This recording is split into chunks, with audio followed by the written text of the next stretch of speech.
Hello friends, NCERT learning की में आपका बहुत बहुत स्वागत है। इस वीडियो में हम लोग करने वाले हैं औद्योगिकरण का युग।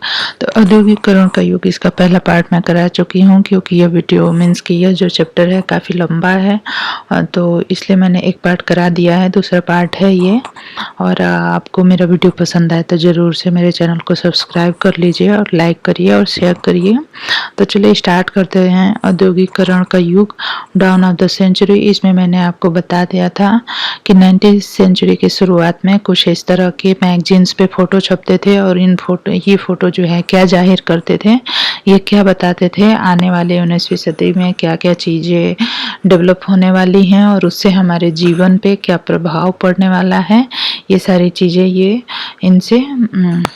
इनसे उजागर होती थी, और इन्हीं चीज़ों को ये प्रतिबिंबित करते थे कि कितनी सारी मशीनों का विकास होने लगा था, कैमरे का विकास हो गया था, फिल्मों का विकास होने लगा था, प्रिंटिंग प्रेस बन गए थे, और धागों से हम वस्त्र भी बनाने लगे थे।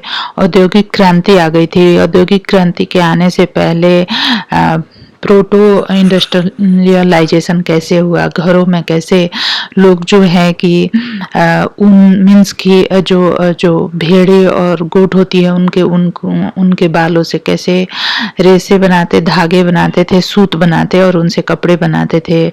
फिर जो है इंग्लैंड में और यूरोप में किस तरह से औद्योगिकरण मीन्स की कारखानों का उदय हुआ, और इन उद्योगों को देख के बहुत सारे लोग जो है यहाँ पे जाना चाहते थे और इनसे बहुत प्रभावित थे। गाँव में जो है कि नौकरी की कमी थी, इसलिए लोग शहरों में जाके यहाँ पे कार्य करते थे, लेकिन उन्हें रहने और खाने की बहुत तकलीफ होती थी। औद्योगिकरण परिवर्तन की रफ्तार जो है वो बहुत तेज नहीं थी, क्योंकि जो भी उद्योगपति थे उनके पास जो है मजदूर जो है कम पैसे पे अवेलेबल हो जाते थे, बहुत अच्छे खासे नंबर्स में, और इसलिए मजदूरों की संख्या का, श्रमिकों का कभी अभाव नहीं था। इसलिए जो उद्योगपति थे वो जो है कि मशीनों का उपयोग बहुत तेजी से नहीं कर रहे थे, या फिर बहुत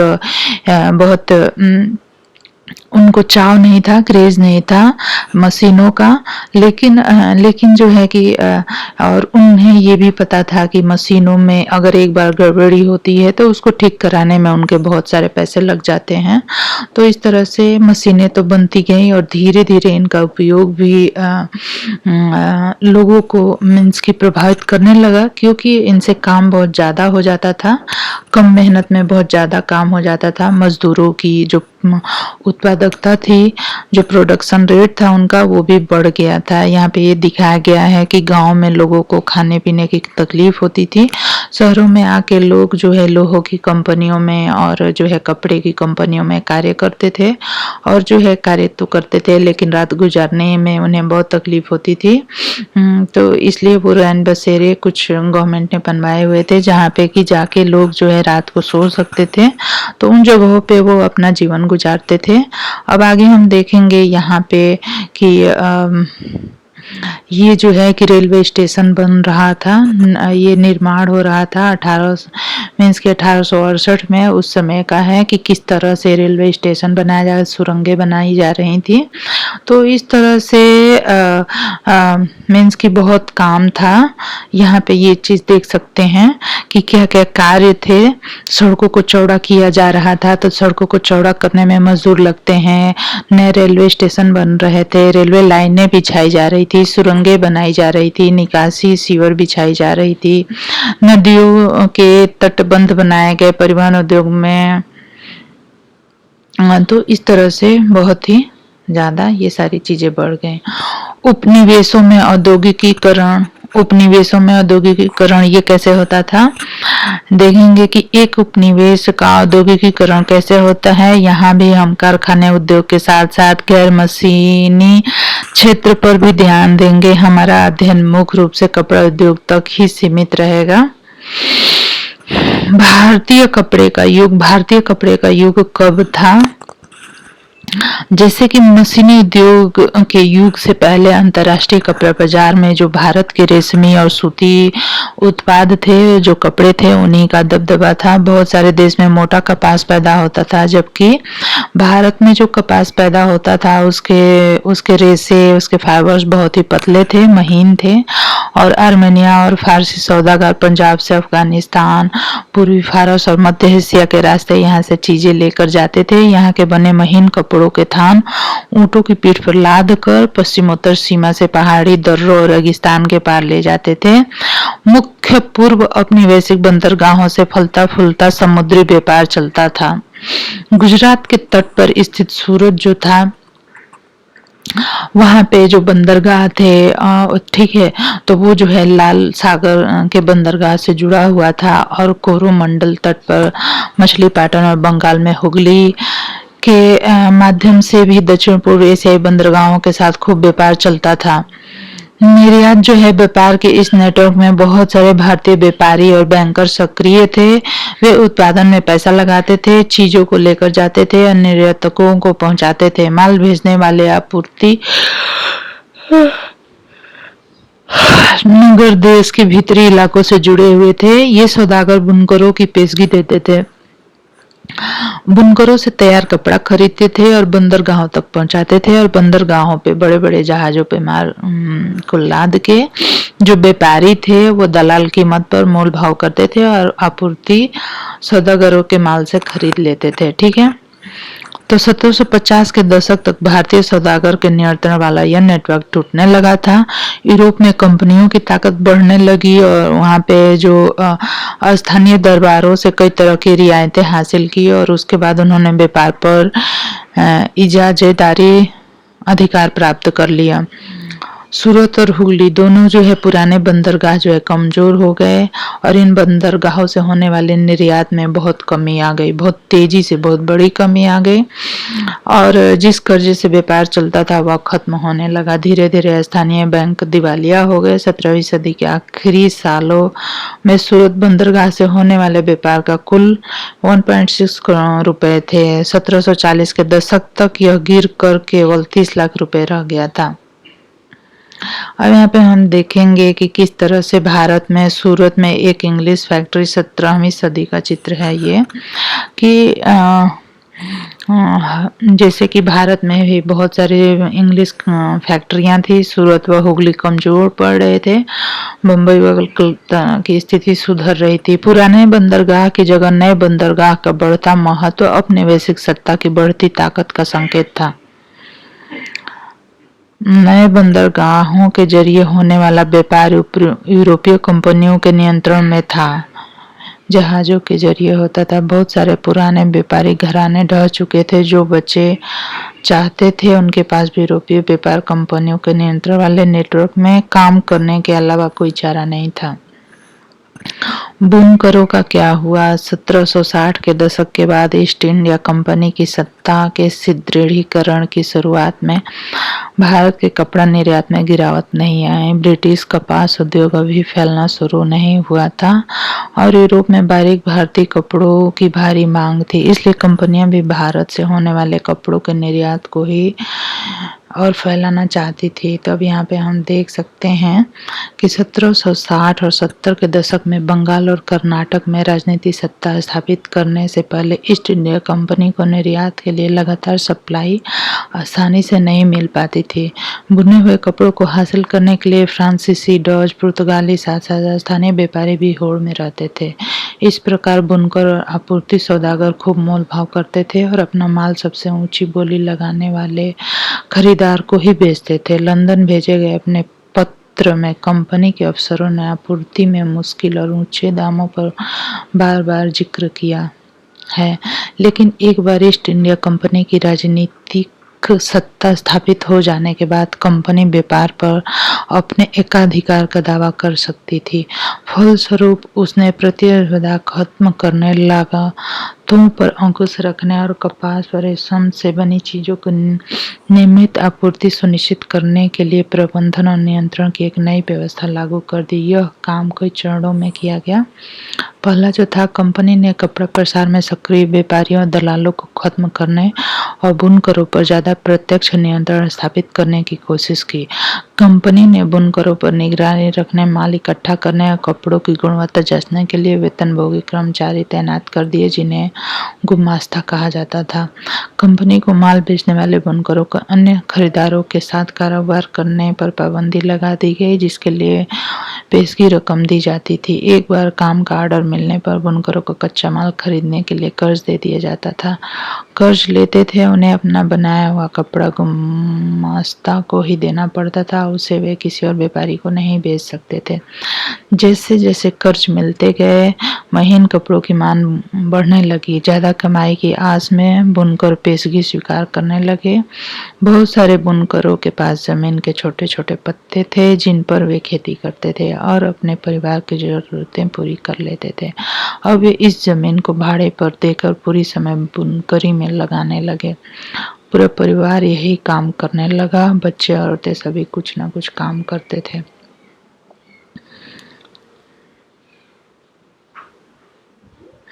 लेकिन जल्द ही बहुत सारे बुनकर गांव में बुनकरों और गुमास्तों के बीच टकराव की खबरें आने लगी।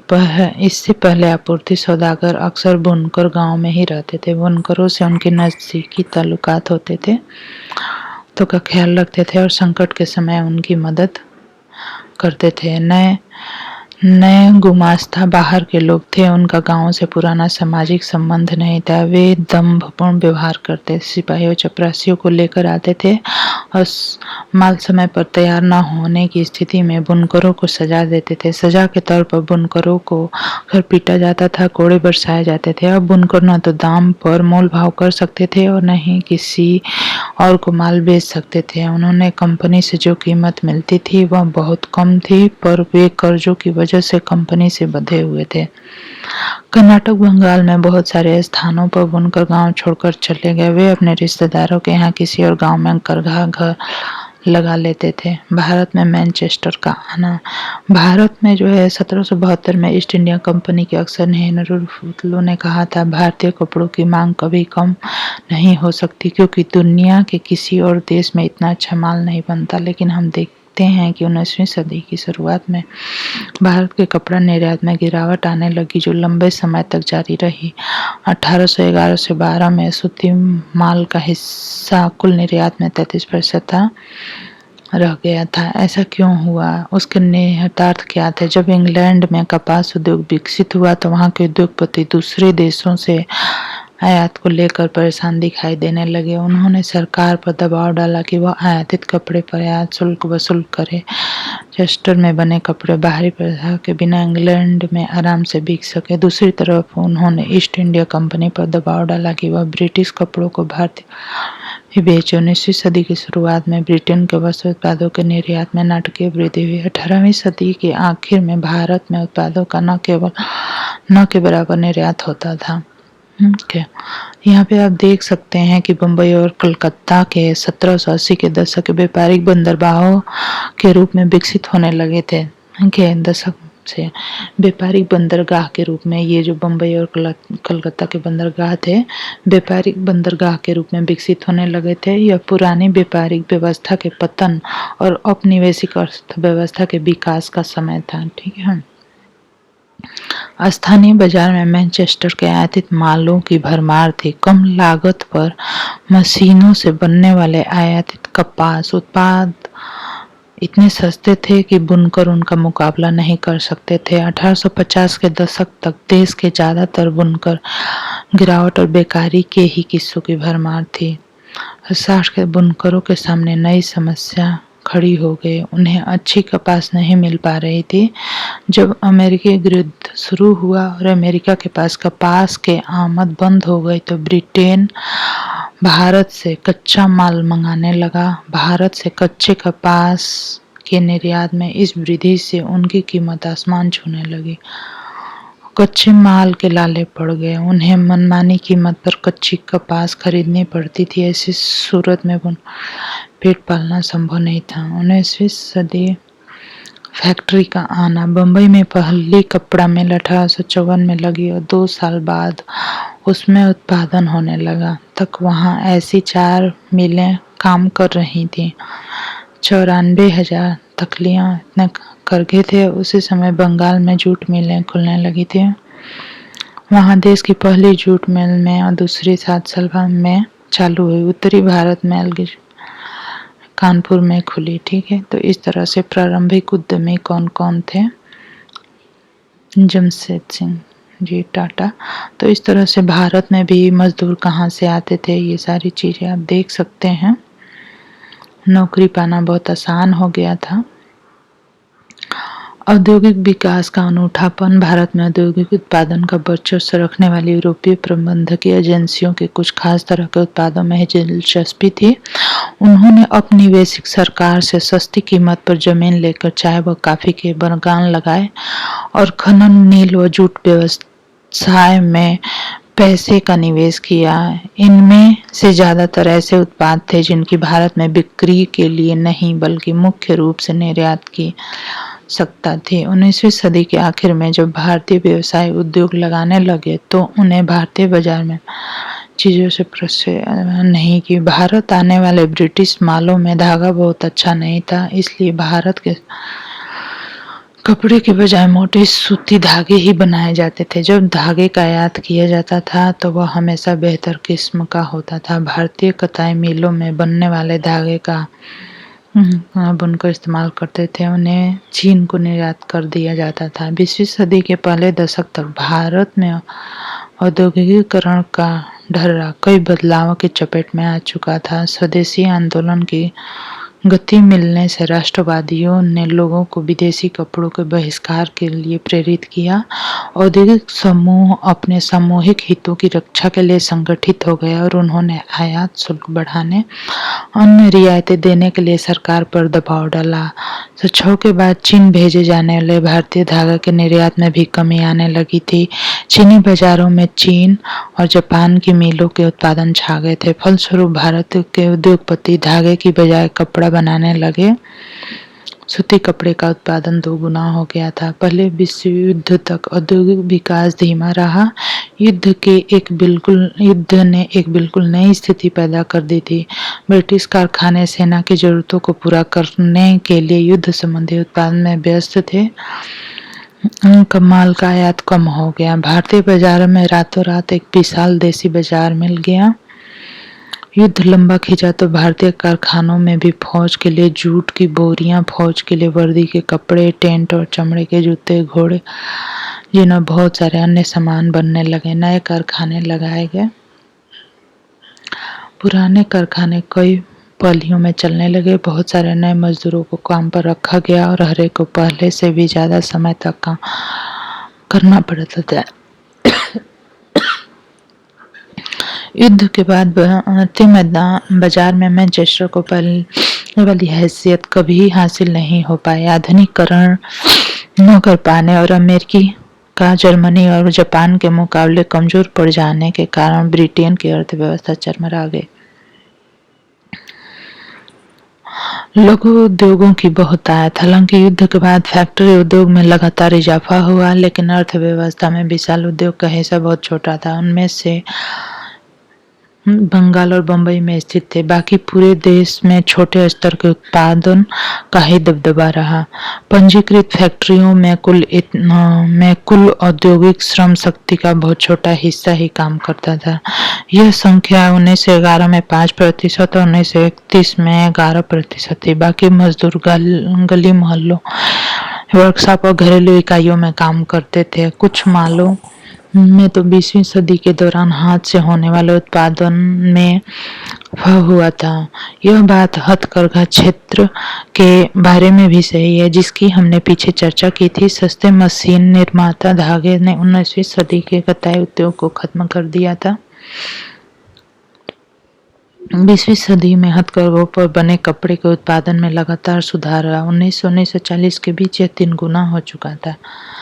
इसके पीछे आंशिक रूप से तकनीकी बदलाव का हाथ था। अगर लागत में बहुत ज्यादा इजाफा न हो तो उत्पादन बढ़ सकता हो तो हाथ से काम करने वालों को नई तकनीकी अपनाने में कोई परेशानी नहीं होती। इसलिए 20वीं सदी के दूसरे दशक तक आते आते हम ऐसे बुनकरों को देखते हैं जो फ्लाई शटल वाले हथकरघों का इस्तेमाल करते थे। से कामगारों की उत्पादन क्षमता बढ़ी, उत्पादन तेज हुआ और श्रम की मांग में कमी आई। से 41 तक भारत में से ज़्यादा हथकरघों में फ्लाई शटल लगे होते थे। महाराष्ट्र, मैसूर, कोचीन, बंगाल आदि क्षेत्रों में तो ऐसे हथकरघे मिलते थे।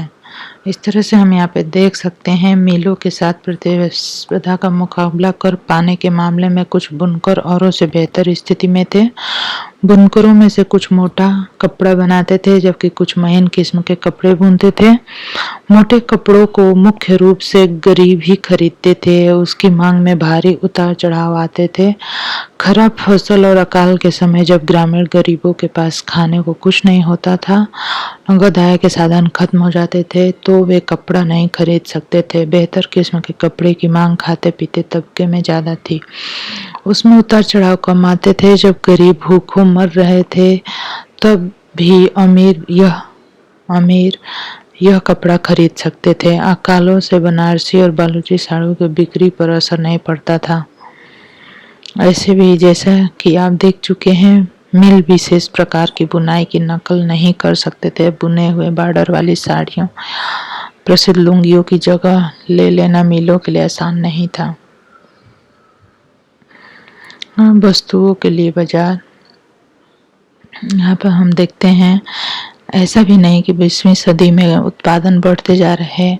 बुनकर और अन्य दस्तकारों को हमेशा फायदा ही हो रहा था। उनकी जिंदगी बहुत कठोर थी। दिन रात काम करना पड़ता था। अक्सर पूरा परिवार, बच्चे, बूढ़े औरतें उत्पादन के किसी न किसी काम में हाथ बटाता था। लेकिन ये फैक्ट्रियों के युग में अतीत के अवशेष भर नहीं थे। उनका जीवन और श्रम से भिन्न था। वस्तुओं के लिए बाजार, हम देख चुके हैं कि किस तरह ब्रिटिश निर्माताओं ने भारतीय बाजार पर कब्जे के लिए प्रयास किया और किस तरह भारतीय बुनकर दस्तकार व्यापार आयात शुल्क सुरक्षा के लिए मांग उठाई, अपने लिए जगह बनाई और अपने माल के बाजार को फैलाने का प्रयास किया। जब नई चीजें बनती हैं तो लोगों को उन्हें खरीदने के लिए प्रेरित करना पड़ता है। लोगों को लगना चाहिए कि उन्हें उस उत्पाद की जरूरत है। इसके लिए क्या किया गया? नए उपभोक्ता पैदा करने के लिए एक तरीका विज्ञापन का है। जैसे कि आप जानते हैं, विज्ञापन विभिन्न उत्पादों को जरूरी और वांछनीय बना लेते हैं। वे लोगों की सोच बदल देते हैं और नई जरूरतें पैदा कर देते हैं। आज हम एक ऐसी दुनिया में हैं जहां चारों तरफ विज्ञापन छाए हुए हैं। अखबारों, पत्रिकाओं, होर्डिंग्स, दीवारों, टेलीविजन के पर्दे पर सब जगह विज्ञापन छाए हुए हैं। लेकिन अगर हम इतिहास में पीछे मुड़कर देखें तो पता चलता है कि औद्योगिकरण की शुरुआत से ही विज्ञापनों ने बाजार को फैलाने में। जब मैनचेस्टर के उद्योगपति ने भारत में कपड़ा बेचना शुरू किया तो वे कपड़े के बंडल पर लेबल लगाते थे। लेबल का फायदा यह होता था कि खरीदारों को कंपनी का नाम और उत्पादन की जगह का पता चल जाता था। लेबल की चीजों की गुणवत्ता का प्रतीक भी थी। जब किसी लेबल पर मोटे अक्षर में मेड इन मैनचेस्टर लिखा दिखाई देता तो खरीदारों को कपड़ा खरीदने में किसी तरह का डर नहीं रहता था। ठीक है, लेबलों पर सिर्फ शब्द और अक्षर ही नहीं होते थे, उन पर तस्वीरें भी बनी होती थी जो अक्सर बहुत सुंदर होती थी। अगर हम पुराने लेबलों को देखें तो उनके निर्माता की सोच, उनके किताब और लोगों को आकर्षित करने के लिए उनके तरीकों का अंदाज लगा सकते हैं। इन लेबलों पर भारतीय देवी देवताओं की तस्वीरें प्राय होती थी। देवी देवताओं की तस्वीरों के बहाने निर्माता ये दिखाने की कोशिश करते थे कि ईश्वर भी चाहता है कि लोग उस चीज को खरीदें। कृष्ण सरस्वती की तस्वीरों का फायदा यह होता था कि विदेशों में बनी चीजें भी भारतीयों को जानी पहचानी सी लगती थी। 19वीं सदी के आखिर में निर्माता अपने उत्पादों को बेचने के लिए कैलेंडर छपवाने लगे थे। अखबारों, पत्रिकाओं को तो पढ़े लिखे लोग ही समझ सकते थे, लेकिन कैलेंडर उनको भी समझ में आता था जो नहीं पढ़ सकते थे। चाय की दुकानों, दफ्तरों, मध्यम वर्गीय घरों में ये कैलेंडर लटके रहते थे। जो इन कैलेंडरों को लगाते थे वे विज्ञापन को भी हर रोज पूरे साल देखते थे। इन कैलेंडरों में भी नए उत्पाद को बेचने के लिए देवताओं की तस्वीरें होती थी। देवताओं की तस्वीरों की तरह महत्वपूर्ण व्यक्तियों, सम्राटों, नवाबों की तस्वीरें भी विज्ञापन और कैलेंडरों में खूब इस्तेमाल होती थी। इनका संदेश अक्सर यह होता था, अगर आप इस शाही व्यक्ति का सम्मान करते हैं तो कभी सम्मान कीजिए, ठीक है। अगर इस उत्पाद को राजा इस्तेमाल करते हैं तो उसे शाही निर्देश से बनाया गया है, तो उसकी गुणवत्ता पर सवाल खड़ा नहीं किया जा सकता। जब भारतीय निर्माताओं ने विज्ञापन बनाए तो उनमें राष्ट्रवादी संदेश साफ दिखाई देता था। उनका इसका आशय यह था कि अगर आप राष्ट्र की परवाह करते हैं तो उन चीजों को खरीदिए जिन्हें भारतीयों ने बनाया है।